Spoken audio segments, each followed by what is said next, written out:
दर्शन करिए। 23 मूर्तियों का वहाँ पर हम लोगों ने जो द्वार किया है।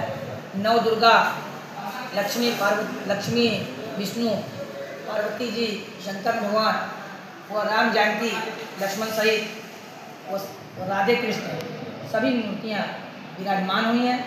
भोला दीनानाथ का ये सौभाग्य रहा। पिछले हम लोगों के पूर्वज ये सपने को देख रहे थे, लेकिन ये साकार हमारे दुर्गा प्रसाद जी अध्यक्ष के नेतृत्व में ये काम हुआ है। हम लोगों ने उसको जो भी हो सका तन मन धन हमारे सारे व्यापारी बंधुओं ने उसमें सहयोग किया है, क्षेत्रीय नागरिकों ने किया है। इसके लिए उन सभी का धन्यवाद है। मैं दुर्गा प्रसाद गुप्त, अध्यक्ष काशी किराना व्यापार मंडल। आज पत्रकार वार्ता यहाँ पर रखा गया, पत्रकार वार्ता इस संदर्भ में रखा गया कि चूँकि हम व्यापारियों की बड़ी इच्छा रही है और हमारे क्षेत्र के लोगों की इच्छा रही है कि 150 साल से अधिक पुरानी समय से हमारे मार्केट के अंदर, किराना मार्केट के अंदर कि दीनबंधु दीनानाथ बाबा का एक प्राचीन मंदिर था, जिसके जीर्णोद्धार की ज़रूरत थी। पिछले 2 वर्ष पहले हम लोगों ने उसके जीर्णोद्धार में हाथ लगवाया था, प्रयास किया, और वो 2 साल के बाद बंद करके के लगभग 1 महीना पहले तैयार हो चुका।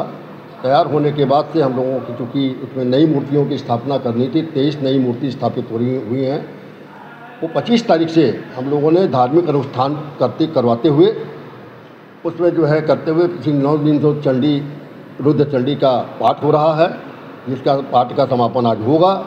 और पाठ के समापन के साथ साथ चूँकि 30 तारीख को हम लोगों ने उन मूर्तियों का नगर भ्रमण करा करके कभी चौरा होते हुए और लोहटिया होते हुए, काशीपुरा होते हुए और ये जालपा देवी होते हुए कभी चौरा तो होकर के फिर यहाँ पर हम लोगों ने उन मूर्तियों को लिया करके अक्षय तृतीया के शुभ दिन हम लोगों ने उन मूर्तियों का स्थापना करवाया। ये मंदिर लगभग कितना पुराना है? लगभग 150 साल से तो हम लोग देख रहे हैं, और लोग बताते हैं कि 280 साल से ज़्यादा पुराना है। इस मंदिर में क्या खासियत है? क्या इस मंदिर की खासियत ये है कि काशी नरेश के यहाँ एक दीवान रुकते थे, दीनानाथ। वो उस समय चूँकि यहीं पर रहने वाले थे, उन्होंने ही लिया करके यहाँ पर हनुमान जी की मूर्ति स्थापित किया, और उस समय से इस मूर्ति का नाम श्री दीनबंधु दीनानाथ बाबा रखा गया। मैं संजय कुमार केसरी उर्फ लल्ली चौधरी, काशी किराना व्यापार मंडल महामंत्री। मंदिर का जीर्णोद्धार किया गया है, उसमें 23 नए प्रतिमाएं स्थापित की गई हैं।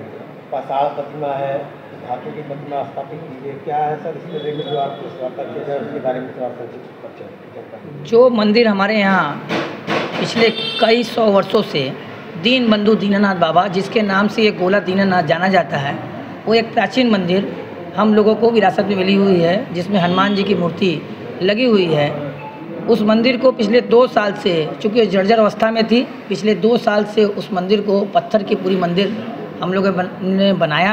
उसके अलावा 2 मंदिर और भी हम लोगों ने नया मंदिर यहाँ बनवाई है, जिसमें 23 मूर्तियाँ पत्थर की हम लोगों ने सुसज्जित की हैं, जिसका प्राण प्रतिष्ठा 30 तारीख अखर तीजिया के दिन हम लोगों ने भ्रमण करा के कभी चौरा, लोटिया, काशीपुरा, जालपा देवी, फिर कभी चौरा होते हुए मंदिरों में भ्रमण करा के स्थापित किया, जिसका प्राण प्रतिष्ठा पंडित के मंत्र उच्चारण द्वारा 25 तारीख से कंटिन्यू चला आ रहा है।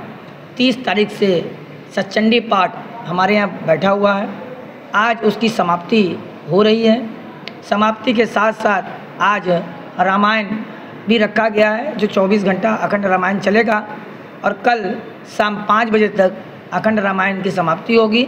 उसके बाद यहाँ प्रसाद वितरण का कार्यक्रम भी चलता रहेगा, रात्रि तक चलेगा। आप और क्षेत्रीय नागरिक जो भी हैं, आप सभी से निवेदन है कि आप सब रात्रि में प्रसाद ग्रहण के लिए अवश्य पधारें। इन कार्यक्रमों में कोई आप लोग मुख्य अतिथि या किसी को विशेष रूप से आमंत्रित किया गया? हमारे यहाँ अपने यहाँ के राज्य मंत्री श्री दयाशंकर मिश्र जी, वह हमारे पूर्व मंत्री व वर्तमान हमारे क्षेत्र के विधायक श्री नीलकंठ तिवारी जी, हमारे बड़े भाई भोला सिंह जी, बाकी हमारे यहाँ जो भी क्षेत्रीय पदाधिकारी, भाजपा हो, कांग्रेस हो, सपा हो, उससे मुझे मतलब नहीं। हम व्यापारी हैं, और एक प्रतिष्ठित व्यक्ति जो भी हमारे यहाँ अलग अलग व्यापार मंडल हैं, सभी के अध्यक्ष, महामंत्री, वो क्षेत्र के जो गणमान्य लोग हैं, सभी को हम लोगों ने आमंत्रित किया है। हमारे यहाँ लगभग कितने लोगों के प्रसाद वितरण की यहाँ व्यवस्था की? हम लोग करीब 2000 लोगों की संख्या सोच के रखे हैं, और बाकी बाबा के शरण में जो भी आएगा वो ऐसे ही सुचारू रूप से चलता रहेगा।